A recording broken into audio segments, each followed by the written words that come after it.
What does this mean for Buju? Powers over darkness and light. Buju Banton is making a massive comeback with his first U.S. performance in 14 years. Can you believe it? The reggae legend's Long Walk to Freedom concert is set for Saturday, July 13, 2024, at the UBS Arena in New York. This is huge news. Tickets are hitting the market on Friday, May 31st, with a special pre-sale starting on Wednesday. Don't miss your chance to snag them early. Earlier this month, Banton re-entered the United States of America for the first time since his arrest in the state almost 15 years ago. Buju Banton, whose real name is Mark Myrie, was arrested in Florida in 2009 on charges of conspiracy to possess with the intent to distribute cocaine. He was sentenced to 10 years in prison and was released in December 2018 from the McRae Correctional Facility in Georgia.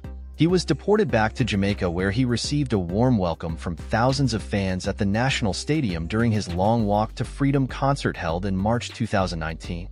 Legal experts had posited that since Myrie was deported from the United States, he would only be welcomed back on a temporary work visa, but not a visitor's or non-immigrant one. So, what do you all think? Are you excited to see Buju Banton back on a U.S. stage? Do you think this concert will be as legendary as his past performances? Let me know in the comments below.